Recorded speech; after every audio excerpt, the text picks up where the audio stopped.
बच्चों आज हम राउल्ट्स लॉ पर बेस्ड कुछ न्यूमेरिकल प्रॉब्लम देखेंगे। Raoult's law for volatile solute. तो पहली प्रॉब्लम क्या है बच्चों?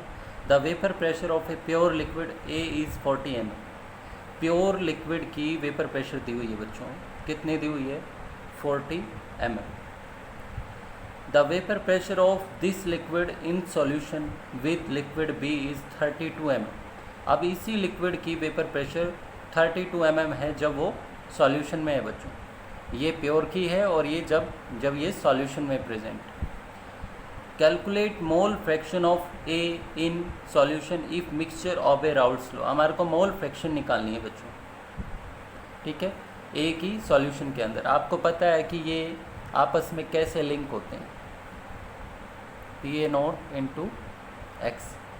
अब आपके पास सॉल्यूशन के अंदर लिक्विड ए का वेपर प्रेशर है और प्योर लिक्विड ए का वेपर प्रेशर है और आपको मोल फ्रैक्शन निकालनी है बच्चों। बिल्कुल फार्मूला बेस्ड प्रॉब्लम है। तो आप देखिए ये 32 mm बच्चों और ये आपका 40 mm और ये आपको मोल फ्रैक्शन निकालनी है बच्चों, ठीक है। तो ये मोल फ्रैक्शन आपकी कितनी आ जाएगी यहाँ पर?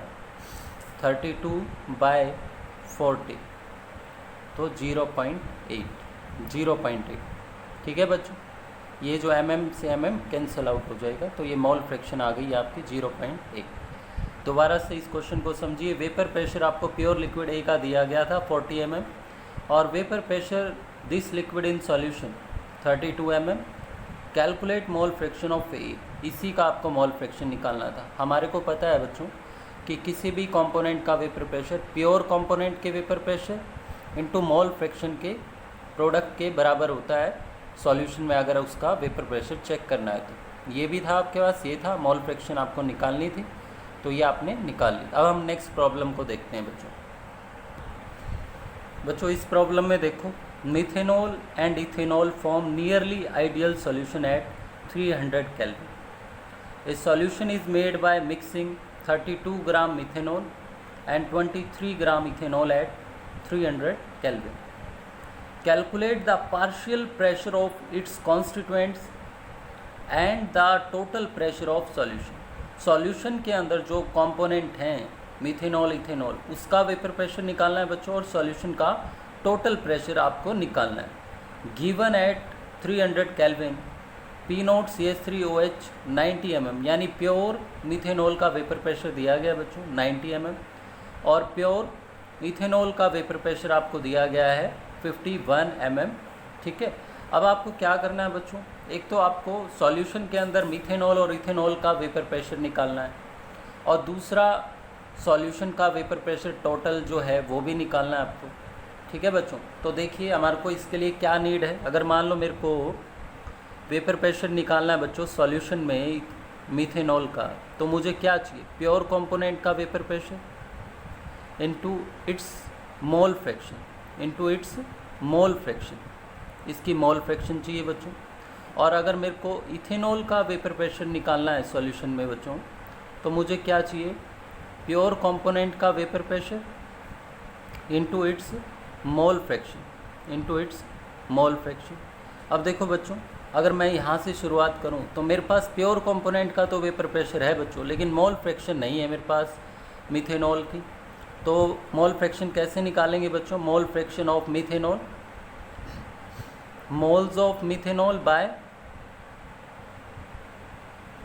Moles of methanol plus moles of ethanol, मतलब सॉल्यूशन के मोल्स से आप डिवाइड करेंगे। देखो बच्चों, मोल्स हम कैसे बनाएं मिथेनॉल के? 32 ग्राम दिया है, तो अब आप क्या करेंगे? Given weight by molar weight. Methanol का मोलर वेट कितना होगा? 12 3 15, 16 31 और 1 32। ऐसे ही आप यहाँ पे मोल बनाएंगे मिथेनॉल के। और प्लस इथेनॉल का वेट कितना है बच्चों? 23 ग्राम। तो इसका जो मोलर वेट है बच्चों वो 46। अगर आप इसे सॉल्व करते हैं तो आप मोल फ्रैक्शन गेट करेंगे मिथेनॉल की बच्चों, ये आ जाएगी आपकी सॉल्व करके 2/3। अगर आपको मिथेनॉल की मोल फ्रैक्शन पता चल गई है बच्चों, तो इथेनॉल की मोल फ्रैक्शन क्या होगी? टोटल मोल फ्रैक्शन का सम कितना होता है? 1 1 - 2/3, तो कितना आ जाएगा? 1/3। अब आपके पास मोल फ्रैक्शन मिथेनॉल भी आ गया है, मोल फ्रैक्शन इथेनॉल भी आ गया है। अब आप क्या कर सकते हैं, अब आप निकालिए यहाँ पर, अब आप क्या करेंगे, मिथेनॉल का वेपर प्रेशर सॉल्यूशन में निकालेंगे। प्योर का कितना है बच्चों 90, और मोल फ्रैक्शन कितनी है मिथेनॉल की 2/3, तो कितना आ जाएगा, ये 90 mm है बच्चों, तो ये आ जाएगा आपका 60 mm मिथेनॉल का वेपर प्रेशर। और इथेनॉल का निकालिए, मोल फ्रैक्शन तो है इसकी 1/3, और प्योर का है बच्चों 51 mm, तो ये आपका आ जाएगा यहाँ पे 17 mm बच्चों। और टोटल सॉल्यूशन का टोटल वेपर प्रेशर पूछा गया है बच्चों, तो Dalton's law of partial pressure जब आप लगाते हैं बच्चों, तो आप क्या देखते हैं कि ये सम होगा मिथेनॉल के वेपर प्रेशर का प्लस इथेनॉल के वेपर प्रेशर का, तो ये कितना आ जाएगा बच्चों 60 + 17 77 mm।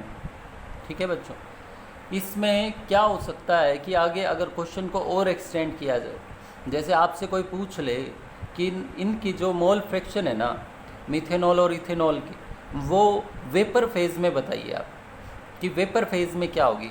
चलो हमने लिक्विड फेज़ में तो पता कर ली 2/3 1/3, तो वेपर फेज़ में मोल फ्रैक्शन क्या है उसके लिए आप क्या करेंगे। तो हमारे को क्या करना है बच्चों, उसके बाद अगर मान लो आपको मोल फ्रैक्शन मिथेनॉल की, अगर क्वेश्चन में दिया जाता मिथेनॉल की मोल फ्रैक्शन वेपर फेज़ में निकालें, तो आप क्या करते हैं, pressure of methanol by pressure of solution. तो कितना है बच्चों यहाँ पे मिथेनॉल का वेपर प्रेशर 60 और सॉल्यूशन का कितना है 77, तो कितना आ जाता है बच्चों यहाँ पे मोल फ्रैक्शन, तो ये आपका आ जाता है बच्चों 0.78 मोल फ्रैक्शन। तो और इथेनॉल का मोल फ्रैक्शन क्या होता फिर 1 - 0.78 यानी कि 0.22। ये मैंने अपनी तरफ से क्वेश्चन को एक्सटेंड किया बच्चों कि अगर मान लीजिए आपसे वेपर फेज़ में पूछ ली जाती इनकी मोल फ्रैक्शन क्या होगी, तो वो कैसे निकालेंगे बच्चों, partial pressure of component by total pressure of solution. ठीक है, तो 60 mm था और टोटल था 77 mm, और अगर आप इसे सॉल्व करेंगे तो आपको मोल फ्रैक्शन पता चल जाएगी बच्चों। ठीक है, और ऐसे इथेनॉल की निकालनी है तो 1 - क्योंकि मोल फ्रैक्शन का जो सम होता है ना बच्चों वो 1 होता है, तो 1 - 0.78 0.22। ठीक है बच्चों, तो ये जो एक्सरसाइज है आप अपनी बुक में से Raoult's law for volatile solute, इनकी जो न्यूमेरिकल प्रॉब्लम है आप उसे करके देखेंगे बच्चों। ठीक है, हम इसके बाद नेक्स्ट आगे देखेंगे टॉपिक बच्चों ideal non ideal solution, types of non ideal solution, फिर एजियोट्रॉप्स। ठीक है, और कॉलिगेटिव प्रॉपर्टी और वांट ऑफ फैक्टर, कुछ टॉपिक जो अभी चैप्टर के हैं वो आगे हम देखेंगे बच्चों। ठीक है, तो यहाँ तक करिए आप।